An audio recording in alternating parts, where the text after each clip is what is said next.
Jana Braja Jana Ranjana Yamuna Tira Vanachari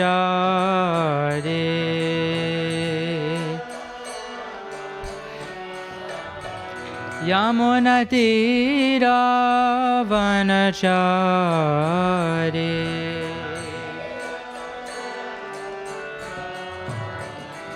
Jaya Radha Madhava Jaya Kunja Bihari Jaya Radha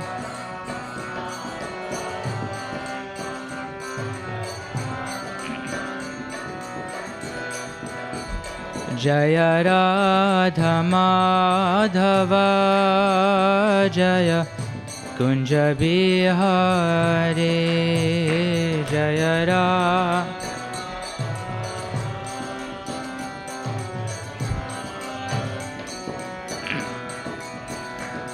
Gopi Janavalabha Jaya Girivaradhari Jaya Girivaradhari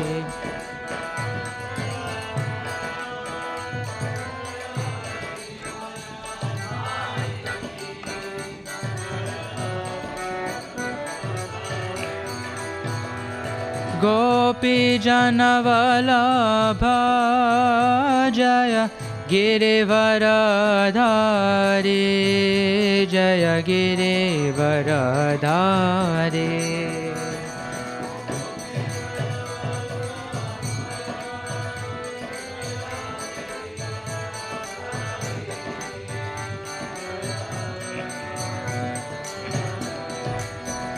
Yashoda Nandana Braja Jana Ranjana Yashoda Nandana Braja Jana Ranjana Yamuna Tira Vanachari Yamuna Tira Vanachari Jaya Radha Madhava Jaya Kunja Bihari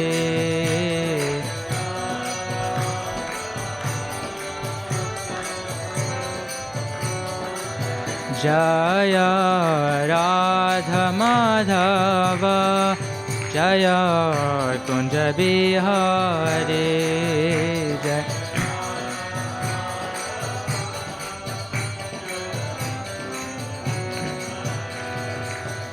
Hare Krishna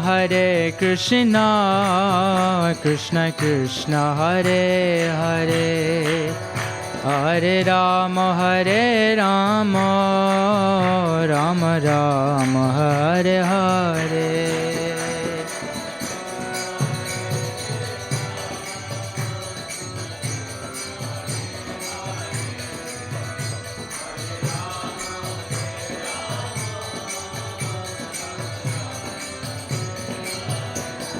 Hare Krishna Krishna Krishna Hare Hare Hare Rama Rama Rama Hare Hare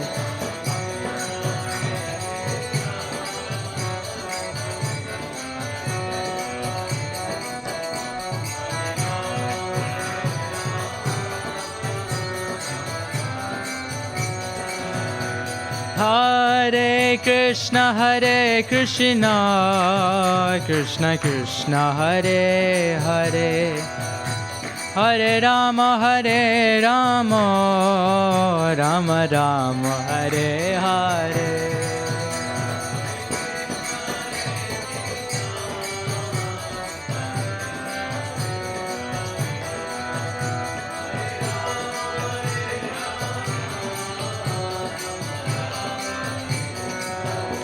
Hare Hare Krishna, Krishna Krishna, Hare Hare, Hare Rama, Rama Rama, Hare Hare.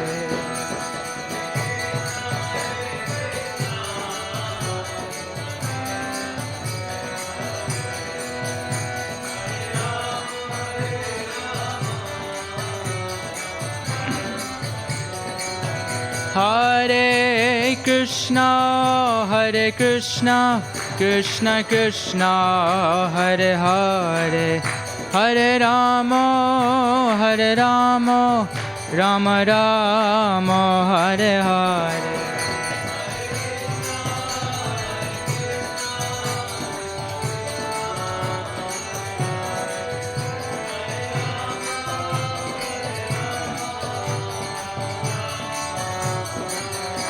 Hare Krishna, Krishna Krishna, Hare Hare, Hare Rama, Rama Rama, Hare Hare.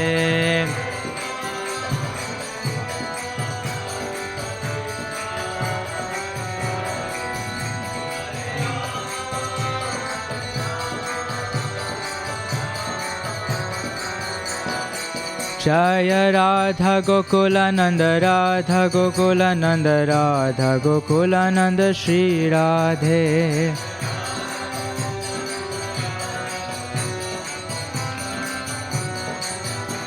Jaya Radha Gokula Nanda, Radha Gokula Nanda, Radha Gokula Nanda, Shri Radhe.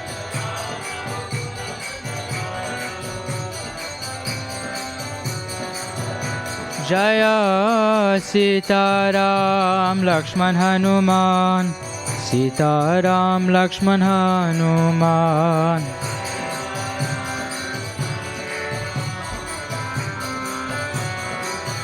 Jaya Sitaram Lakshman Hanuman, Sitaram Lakshman Hanuman.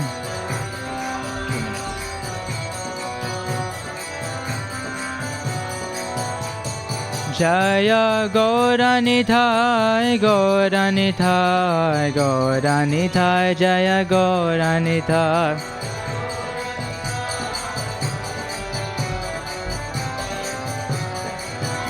Jaya Gauranithai, Gauranithai, Jaya Gauranithai, Jaya Gauranithai.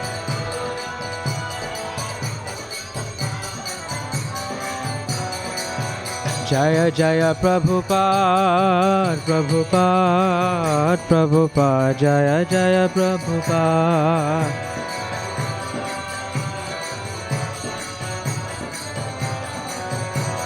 Jaya Jaya Prabhupada, Prabhupada, Prabhupada, Jaya Jaya Prabhupada.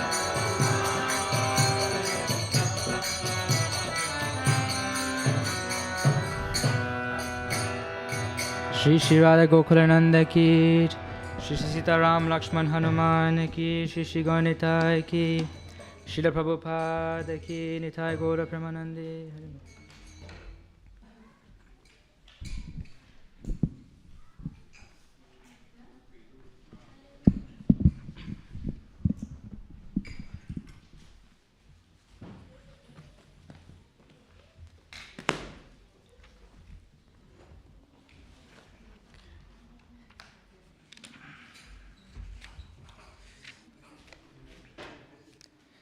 Hare Krishna. So today we are reading from Srimad Bhagavad Gita, chapter 16, verse number 24. And this is the last verse of this chapter. So for those of you who are here for the first time, we will read the verse. It's on the screen up there. We'll read one line by line. I'll read one line and then all of you can repeat together. Tasmat Shastram Pramanam Te. Actually, wait, I forgot. Okay, sorry. Om Namo Bhagavate Vasudevaya. Om Namo Bhagavate Vasudevaya. Om Namo Bhagavate Vasudevaya.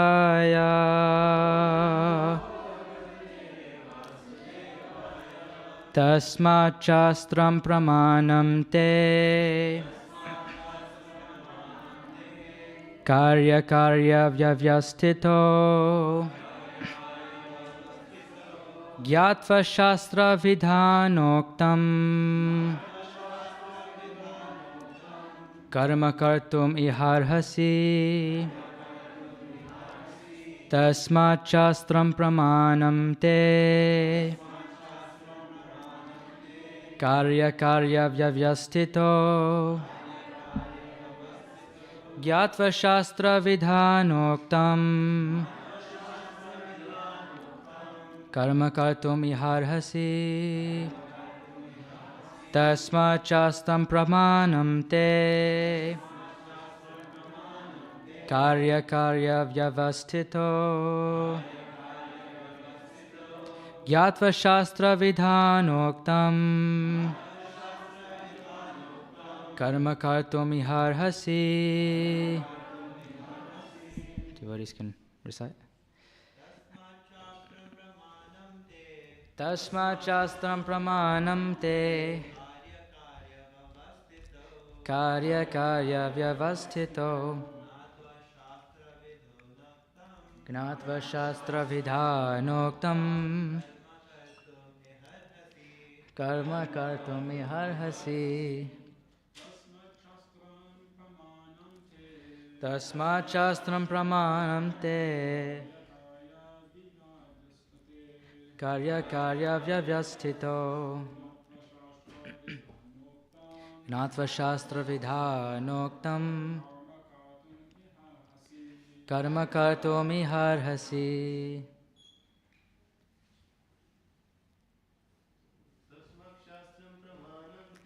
Tasmat Shastram Pramanam Te Karya Karya Vyavastito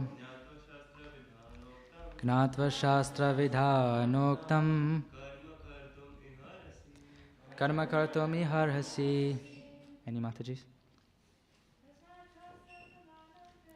Tasmat Shastram Pramanam Te Karya Karya Vyavastito Gyatva Shastra Vidhanoktam Karma Kartum Iharhasi. Anybody else? Tasmat Shastram Pramanam Te Karya Karya Vyavastito Gyatva Shastra Vidhanoktam Karma Kartum Iharhasi. Okay, word for word translation. Tasmat, therefore. Shastram, the scriptures. Pramanam, evidence. Te, your. Karya, duty. Akarya, and forbidden activities. Vyavastito, in determining. Gyatva, knowing. Shastra, of scripture. Vidhana, the regulations. Uktam, as declared. Karma, work. Kartum, do. Iha, in this world. Arhasi, you should. Translation and purport by His Divine Grace, A.C. Bhaktivedanta Swami Srila Prabhupada. Srila Prabhupada ki.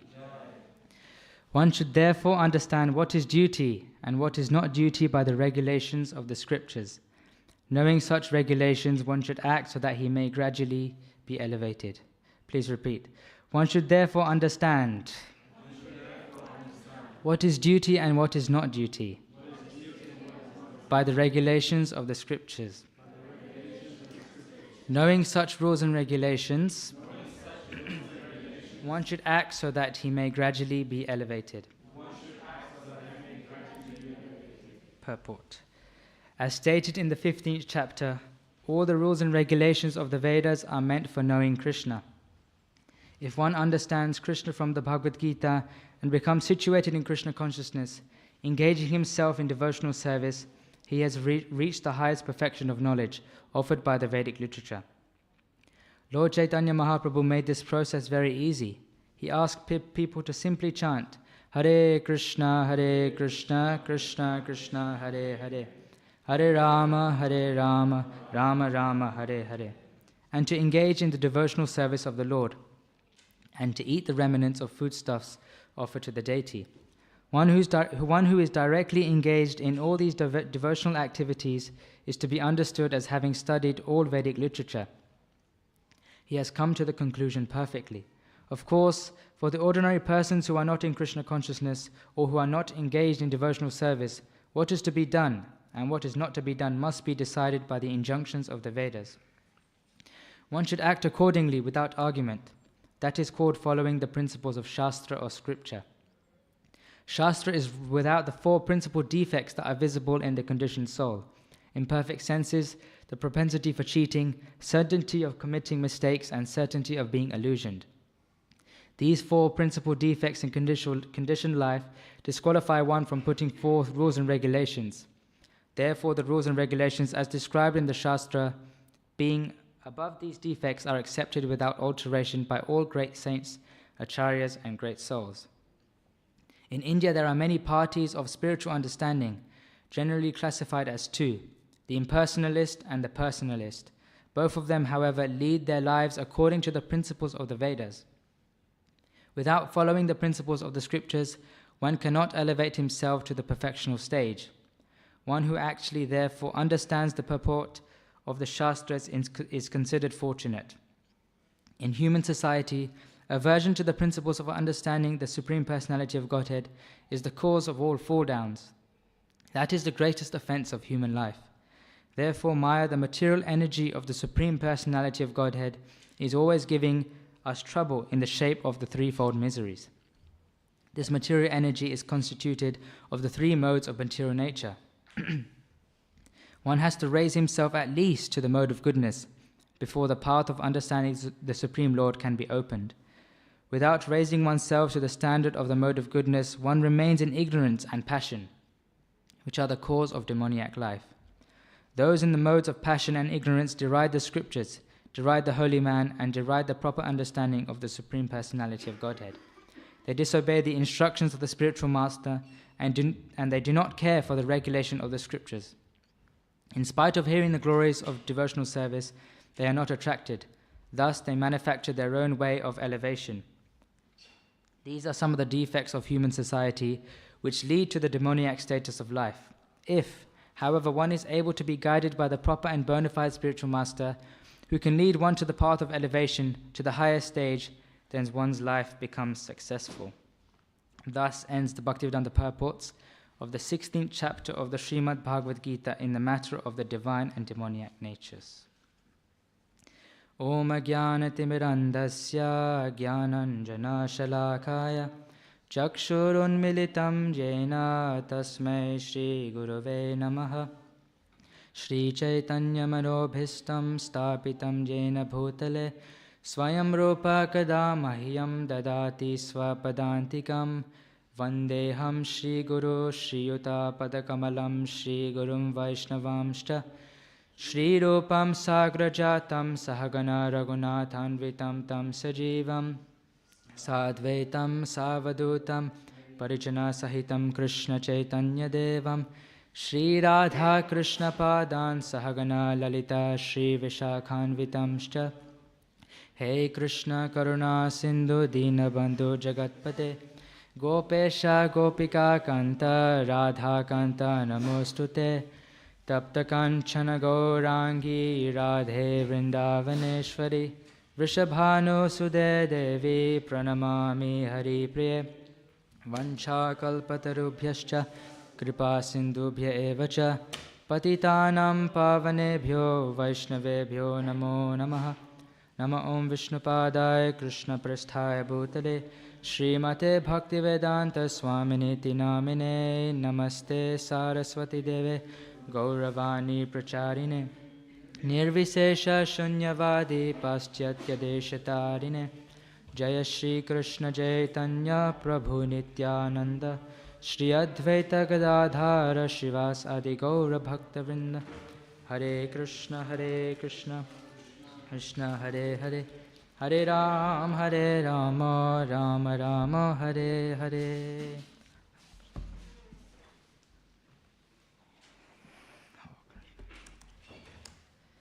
Hare Krishna. First of all, I would like to seek the blessings of all the devotees assembled in the temple room and also online, so that I may say something in line with Guru Parampara, something for my own purification and something that will hopefully be beneficial for all of us.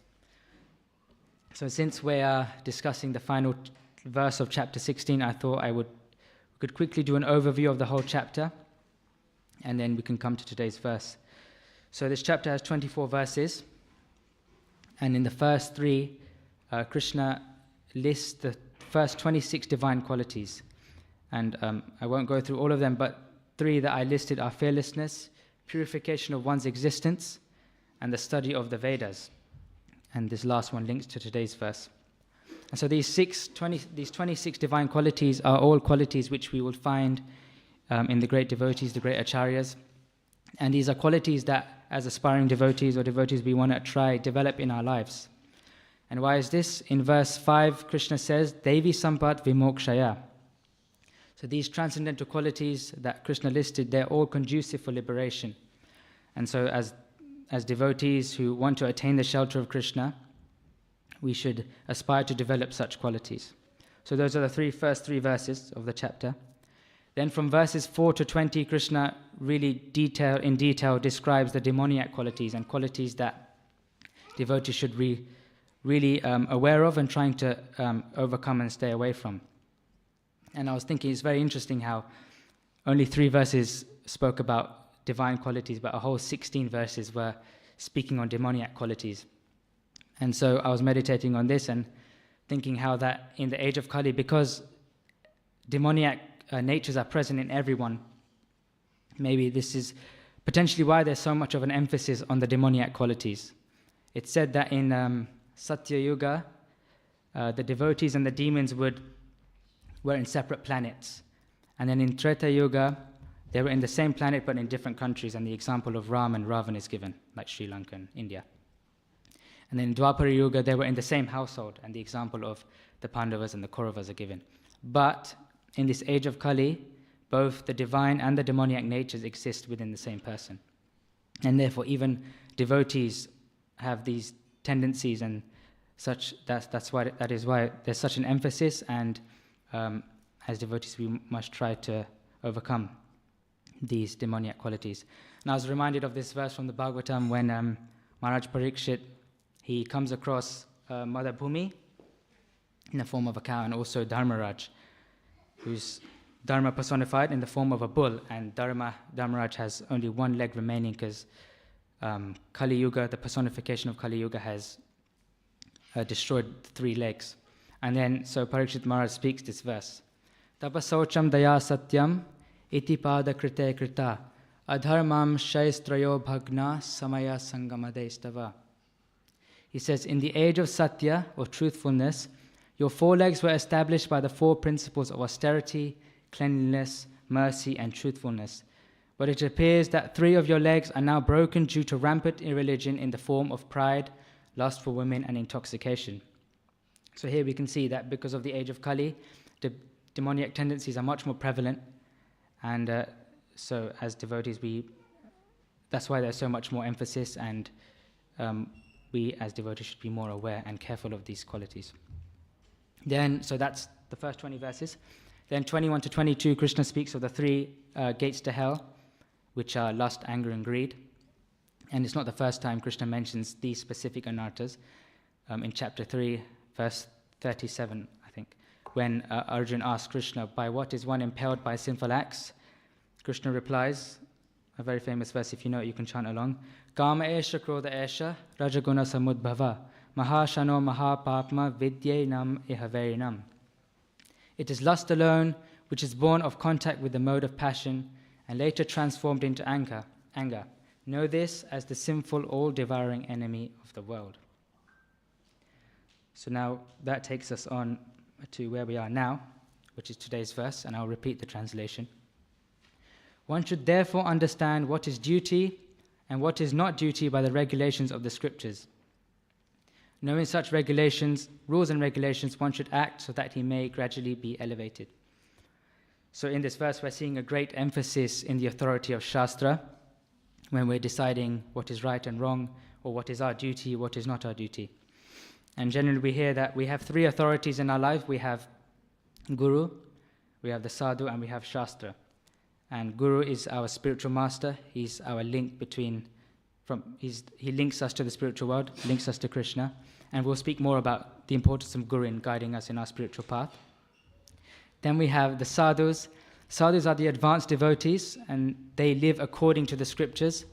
And just the qualities that the 26 qualities that Krishna described at the beginning of the chapter, these sadhus actually live and imbibe these divine qualities. So all three, Guru, Sadhu and Shastra, are all very important, and they're interlinked. And for us to navigate this world, we need all three. But for this verse, we are specifically talking about the importance of referring to Shastra. And Shastra are the Vedic scriptures. So from the purport, I took out 4 key themes, which we'll discuss. The first one is the role and purpose of Shastra. The second one is why Shastra and why we can't use our own rules and regulations from our own experiences. The third is how we study Shastra and which mood we should study. And the fourth, if we have time, and it'll be very brief, is what it means to apply the Shastra in our lives. So those are the 4 topics we'll try to discuss. So the first one is the role of Shastra. And the purpose. So what is this? And Prabhupada answers this in the very first line of the purport. He says, all the rules and regulations of the Vedas are meant for knowing Krishna. And this is confirmed in chapter 15 of the Gita, verse 15, in another very well-known verse, and please do chant along if you know. Sarvasya chaham hridishani vishto mata smriti jnanam apohanam cha vedeshta sarve ahameva vedyo vedanta krit veda videva chaham. The translation: I am seated in everyone's heart, and from me come remembrance, knowledge, and forgetfulness. By all the Vedas, I am to be known. And that's the key line for us. By all the Vedas, I am to be known. Indeed, I am the compiler of Vedanta, and I am the knower of the Vedas. So some may question, why do we want to get to know Krishna? And, simply, our goal of life is to become Krishna conscious, and Prabhupada purposely called this movement the International Society for Krishna Consciousness. And what does Krishna consciousness mean? Krishna consciousness means that our very being is completely centered around Krishna. And this means to always be remembering Krishna, to be always chanting his names, or to constantly discuss his pastimes with the devotees. And we have this another famous verse, which actually Krishna says twice. There's only 2 verses that Krishna says twice in the Gita. One is about the importance of following our own duty rather than others. And then there's this one, which comes in chapter 9 and in chapter 18, which is Man mana bhava mad bhakto madhyaji mam namashkuru mam aivashyasi satyam te pratijane priyosi me. Always think of me, become my devotee, worship me and offer your homage unto me. Thus you will come to me without fail. I promise you this because you are my very dear friend. So in essence, when we want to build a relationship with someone or get to know someone, and always meditate as Krishna is instructing, always meditate on him, we need to have an understanding of them. With any person, if we want to build a friendship with someone, we will try to understand their personality, their moods, the activities they like to do, the relationships they have, and often we like to know what pleases them. If we want to please someone, we need to know what pleases them or what displeases them. And the exact same applies to Krishna. And the only way to understand Krishna like this is by hearing and reading his pastimes from the Shastra. So in the Bhagavatam, we can see how the Lord interacts with his devotees. We can see the different rasas he has and the different relationships. And we can also, he tells us how we can serve him. Jai Shri Shri Radha Gokulananda ki, Sitaram Lakshman Hanuman ki, Shri Shri Gauranitai ki. Jai. So, yeah, Krishna tells us how we can serve him, how we can please him. And that is why the Shastra is so important, because this is the only place we can understand Krishna, really understand him. And so, yeah, the first point being, what is the purpose of Shastra? The ultimate goal of Shastra is to understand and know Krishna. And there's this very wonderful pastime in Gaura Leela, one of my favorite pastimes of Srila Rupa Goswami and Mahaprabhu. And it really shows what it means for a devotee to understand Krishna. And I'll just read the pastime and then, yeah. So it's a pastime during Ratha Yatra. Sri Chaitanya Mahaprabhu would sing one shloka about the relationship between a hero and heroine. Not understanding his mood, many people thought, why is a sannyasi singing a mundane poem about an ordinary boy and girl? No one could understand Mahaprabhu's ecstatic mood. Swarup Damodar Goswami was the only one who understood Mahaprabhu's moods and would accordingly sing kirtans to nourish them. But when Srila Rupa Goswami came, he composed another verse in which he beautifully described the meaning of that particular verse quoted by Mahaprabhu during the Ratha Yatra, thus revealing Mahaprabhu's inner mood. And he wrote the verse on a palm leaf and then kept it on a dry roof of his cottage, which is now at Siddhabakul, and then went to take bath in the ocean. As per custom, Mahaprabhu, after taking his daily bath, he would visit the devotees at Siddhabakul. And that day, when Mahaprabhu came there, he saw the palm leaf on the thatched roof. He took it and read the composition by Srila Rupa Goswami and became very pleased and praised it very much. When Rupa Goswami arrived, Mahaprabhu lovingly slapped him on his back. He asked Swarup Damodar Goswami, "How does Rupa Goswami know my heart?" Swarup Damodar said, "It's not possible for anyone to know your heart unless you have bestowed your mercy upon that person." Then Mahaprabhu confirmed, "When I met Rupa Goswami in Prayag, knowing him to be qualified, I bestowed my mercy upon him." From this, it is evident that whatever Rupa Goswami wrote came directly from the heart of Sri Chaitanya Mahaprabhu. So this pastime confirms for us that there's two things required to understand the Lord's heart. One is that we need to become qualified, and that qualification can come from the endeavor of trying to understand him by reading the rules, by reading the Shastra and the Vedic scriptures. And secondly, and most importantly, we can't do anything without the mercy of the Lord, and so only by his mercy can we actually understand him. So the first point is, as we discussed, the role of Shastra, which is to understand the Lord. So the second point is, why do we need Shastra, and why can't we just form the rules and regulations from our own experiences or experience of others? It seems surely more reliable, right? We get life experiences, and then we can form our own rules and regulations based on the consequences of those experiences. But Srila Prabhupada in his purport answers this. He says, Shastra without the four principal defects that are visible in the conditioned soul, which are imperfect senses, the propensity for cheating, the certainty of committing mistakes, and the certainty of being illusioned. These four principal defects in conditioned life disqualify one from putting forth rules and regulations. Therefore, the rules and regulations as described in the Shastra, being above these defects, are accepted without alteration by the great saints, acharyas, and great souls. So here Prabhupada is discussing the four defects that are found in the human being, and these four defects are completely disqualify us from making any of our own rules and regulations. So the first defect is that we have imperfect senses, and we all know this. Our senses are never perfect. Some of us require glasses to read. We can't see in the absence of light. As we age, our hearing deteriorates. So our senses are never perfect. We may have one sense that is better than the other, but none of them are ever perfect. So that's the first defect. The second defect is that we have the propensity to cheat. And everyone in this world, whether they believe it or not, we are always cheating for our own motive, for our own gain, for our own work. And whether that's cheating yourself or cheating someone else, every human being at some point for their own motive is cheating. And then the third one is the certainty of committing mistakes. I don't think we need to expand on that. I think we all know that daily we make mistakes, and yes, mistakes help us and help us grow, but ultimately we still have that propensity to make mistakes. And then the fourth is the certainty of being illusioned. And we're literally living the biggest illusion. To think that we can have any happiness in this material world is an illusion in itself. And therefore, it's just proof that we are always illusioned. So these are the four defects. So how can someone with such defects make any rules and regulations for themselves? We can't. It's not possible. And Krishna says, again in 15:15 of the Gita, Vedanta Krit Vedavid Eva Chaham. He says, I am the compiler of the Vedas.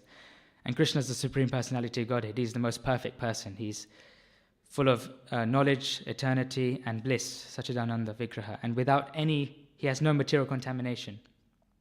And therefore this Gita here, the scriptures he has given, as we can call it the manual for life, is the only trusted source of knowledge, because Krishna is perfect and he's the only perfect person in this cosmic universe. And therefore, the reason we need Shastra is because it is the only true, reliable source of knowledge. So, if we summarize the first two very quickly, we've discussed the purpose of Shastra, which is to understand and get to know Krishna. And the reason we need Shastra, which is the second point, is because we are full of defects and Krishna is perfect and he's compiled the Vedas himself. Okay. The third point is how we approach Shastra and the mood in which we should. And I picked out 3 different approaches from the purport. So the first one is the importance of raising ourselves to the mode of goodness. We all know we are governed by 3 modes of material nature, which are yes, and ignorance, yes. And so in the purport, Prabhupada says, one has to raise himself at least to the mode of goodness before the path to understand the Supreme Lord can be opened. Without raising oneself to the standard of the mode of goodness, one remains in ignorance and passion, which are the cause of demoniac life. And Krishna also confirms this in the 14th chapter of the Gita. He says, Sattvat sanjayate jnanam rajaso lobha eva cha pramadamo tamaso bhavato jnanam eva cha. From the mode of goodness, real knowledge develops. From the mode of passion, greed develops. And from the mode of ignorance, develop foolishness, madness, and illusion. And so I wanted to take it out to all the audience, a question. How can we practically raise ourselves to the mode of goodness? Like practical, no, you don't need the mic, just, you can say and I'll repeat it. Any practical lifestyle habits? Yes, Sagar.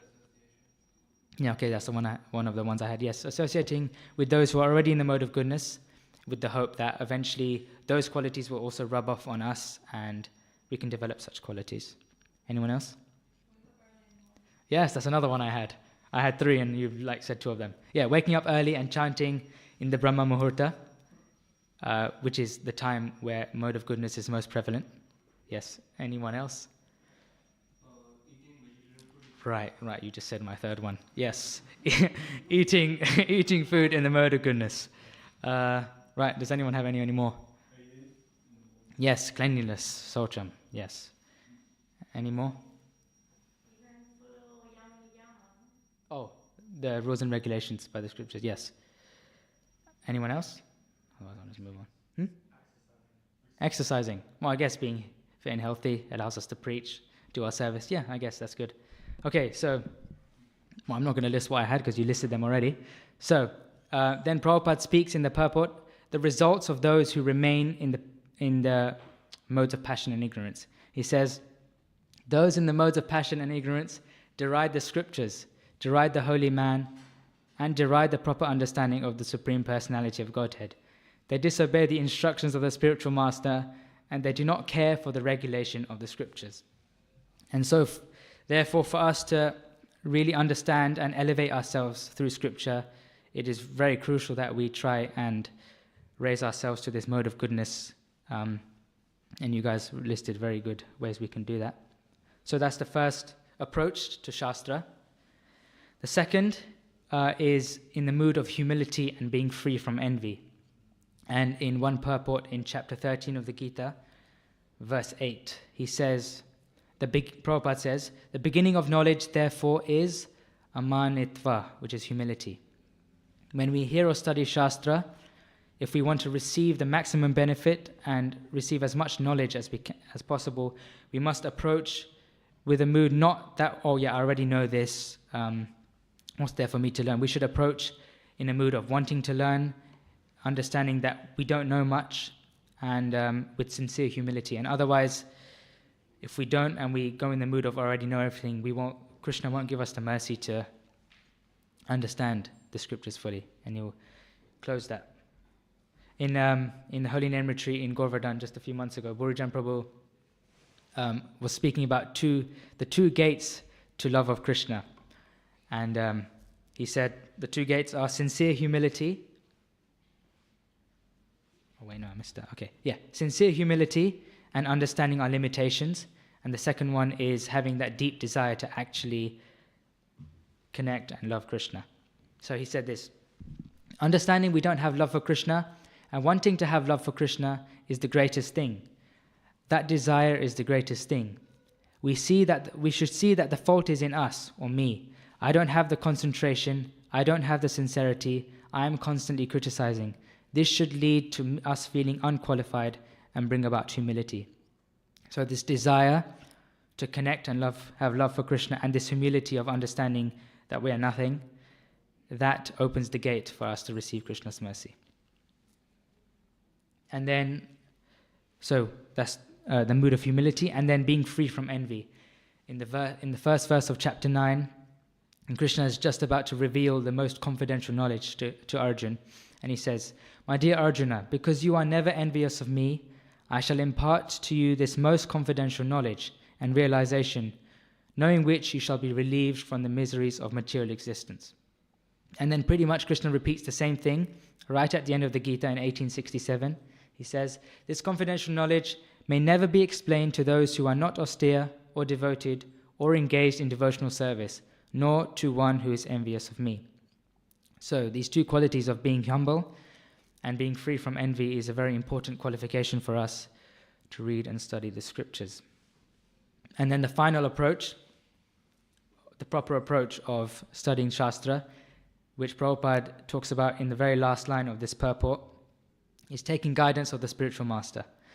He says, "If, however, one is able to be guided by a proper and bona fide spiritual master who can lead one to the path of elevation, to the higher stage, then one's life becomes successful." So why do we need Guru? So we hear that there's the book Bhagavad, which is the scriptures, and there's also the person Bhagavad. And the person Bhagavad is someone who lives according to the scriptures and follows the rules and regulations that are prescribed in the scriptures.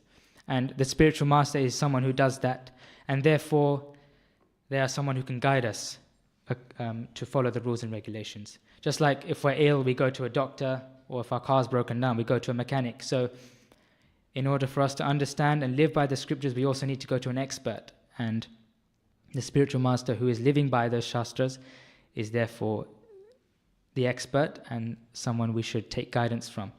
And Krishna just gives us everything. He also tells us how we should approach the spiritual master. And another famous verse, "Tadvadi pranipatena pariprashnena sevaya upadekshanti te jnanam jnaninas tattvadarshina." Just try to learn the truth by approaching a spiritual master.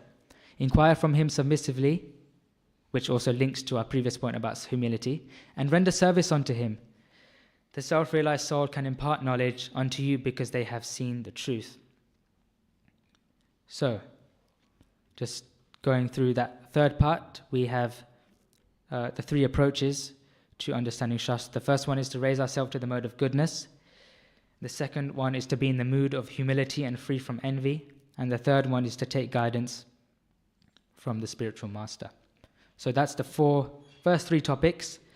And the final and fourth topic, which is theme which I got from the purport, which is very brief, is what it means to apply the Shastras to our life. See, reading is one thing. We could read all day and just like skim through it. But actually understanding and applying is something completely different. And in the purport Prabhupada says that Mahaprabhu gave us a really simple, very simple process, being so merciful, knowing that in the age of Kali we are not so intelligent. Mahaprabhu has given us a very simple process. He asks people to simply chant the holy names, Hare Krishna, Krishna Krishna, Hare Hare, Hare Ram, Ram Ram, Hare Hare. And the second, he asked us to all engage in devotional service, whether that's physical service in the temples or serving the devotees, or even chanting the holy name as a service. And the third thing that is mentioned in this purport is honoring prasad.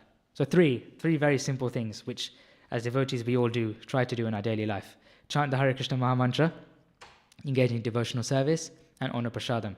The last one's really easy. The other two may take some work, but ultimately the process is quite simple. So simple, Prabhupada said, that we might just miss it. So if I summarize everything, the four main themes from the purport, the first one is... Okay, this is just a bit of a test for you, go on. Huh? No, wait, no. From the beginning. What is the role of Shastra? Which is? Yes, to understand Krishna. Okay. The second is why we need Shastra over forming our own rules and regulations, which is? Yes, we have the 4 defects. Number 3, we had the ideal approach to Shastra, and there was 3 points in that, which is, now Om, you can speak. Yes, raising ourselves to the mode of goodness. Second, yes, being humble and being freed from envy. And the third one? Yes, taking guidance from the spiritual master. And then the fourth, which was what it means to apply Shastra in our daily lives. Mahaprabhu gave us a very simple process, which is chant Hare Krishna, feasting. Okay, you missed the second one. You were a bit quick there. Engage in devotional service. Yes. That's all I have to say. So if anyone has any comments, feedback, or any questions, and keep it easy for me, please. Go ahead. Yes, Sagar. One point you did highlight was Guru. So I'm seeking guidance from Guru. So personally, how do you find? How do you find Guru? Yeah. Oh my gosh, okay. Well, Guru Tattva is one of the most complicated tattvas, but, and I'm also not so experienced. Maybe, Ananta Chuta, would you like to say something? Come on. And then I can maybe, if I'll add something, maybe.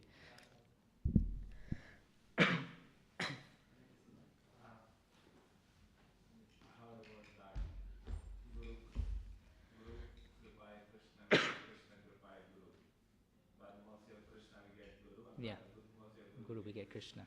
Yeah. But if you are sincere in our attempt to find Guru, Krishna will direct us. Yeah. Okay. The thing is,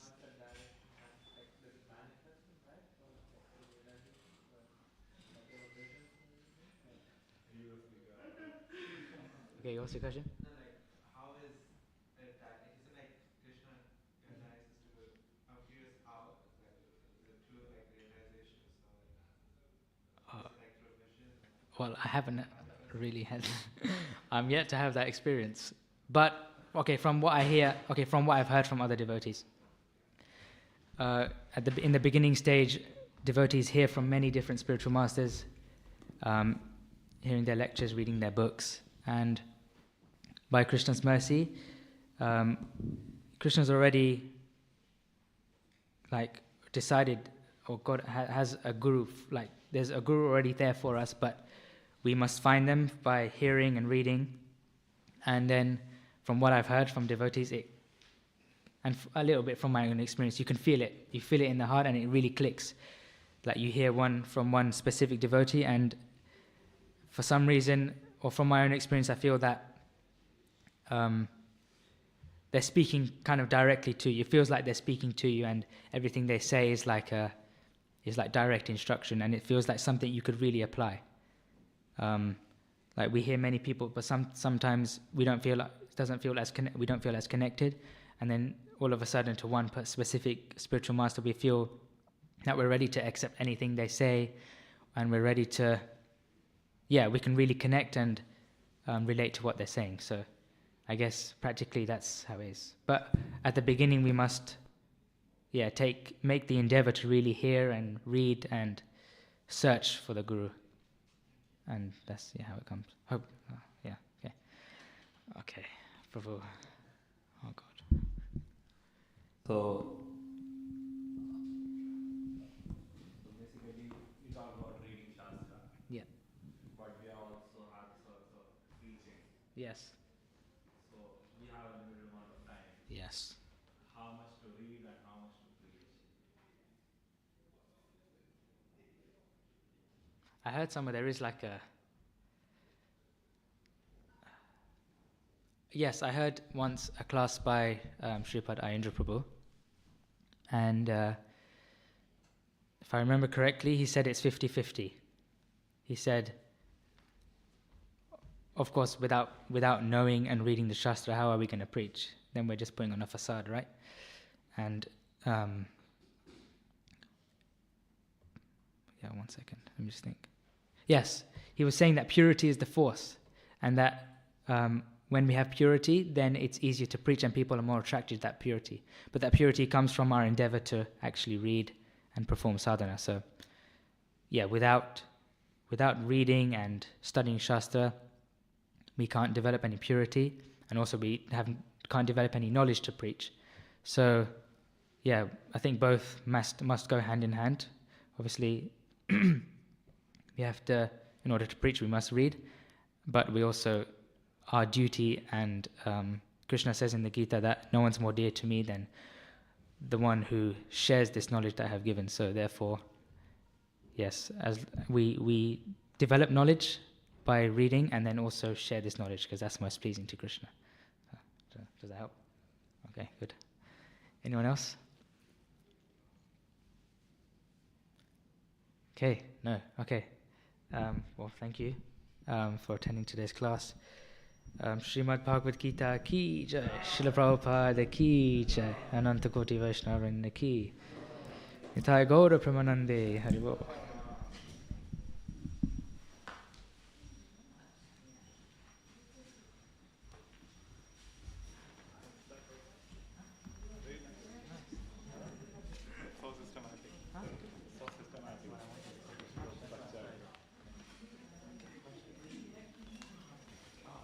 Finished in good time, actually. You finished? Huh? It's good. Is it good? I spent a week. Spent ages doing it.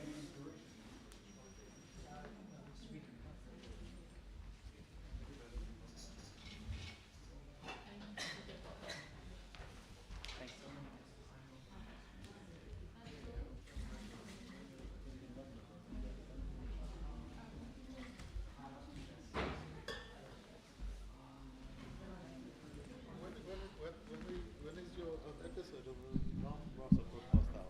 Whenever he wants to out. Oh, you don't know yet. I don't listen. Oh, but obviously you've recorded it. So he said it will be a month. What's your role in the temple? Because I think, are you a teacher? To be a servant. Because what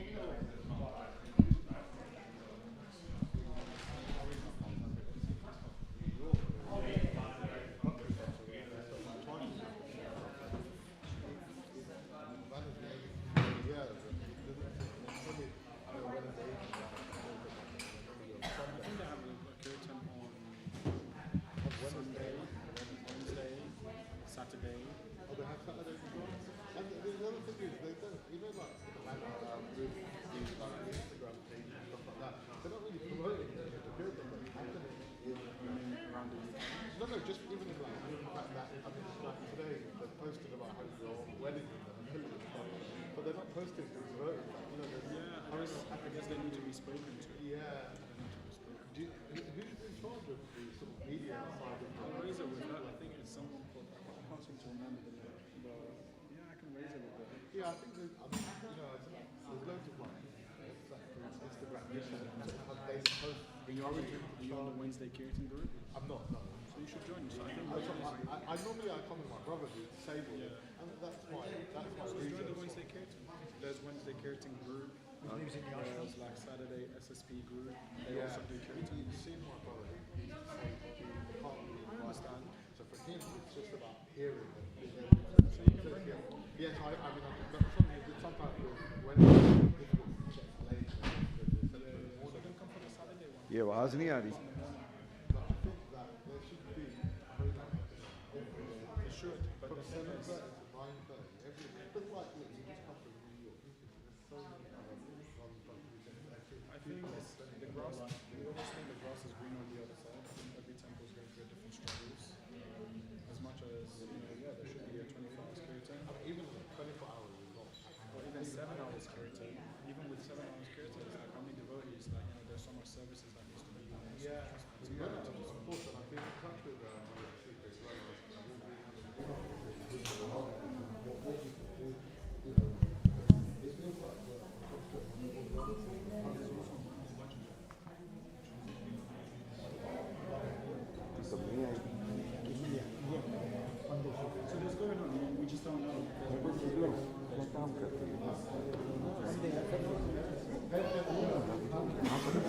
Actually, she does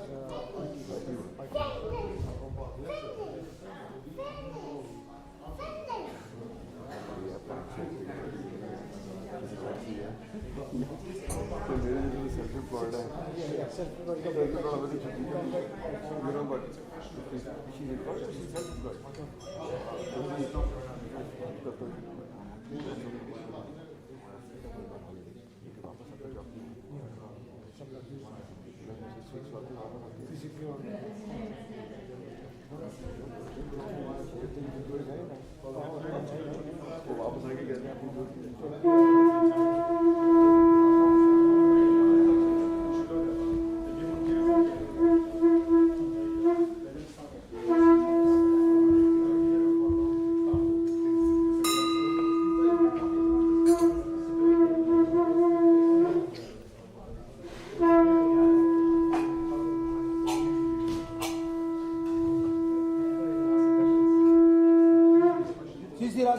Gokulanand भगवान की, सीताराम लक्ष्मण हनुमान की, गौर निताय भगवान की जय, श्रील प्रभुपाद की जय.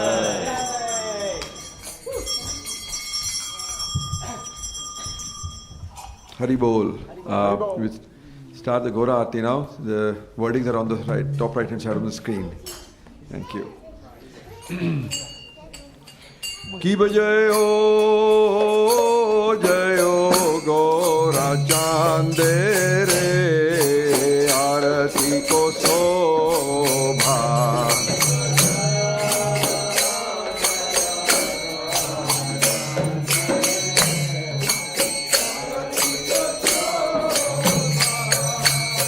Jayo jayo Gora Chande re Aarati ko sobha.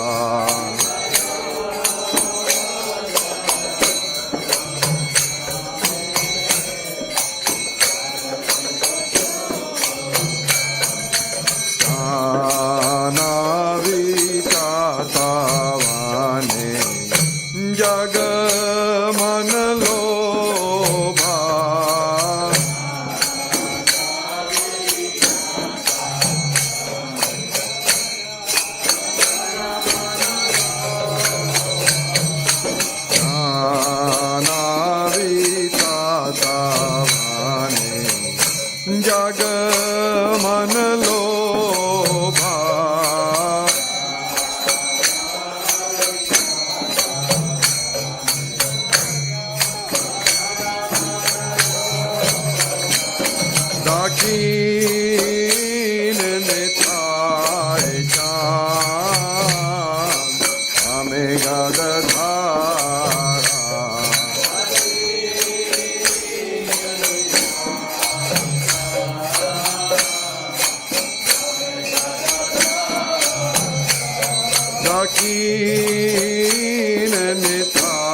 Kate Advaita Shini Vasa Chatradhara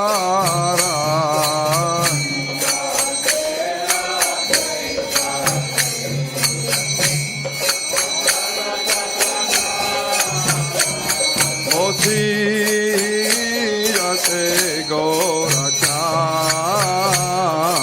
Ratna Simbasane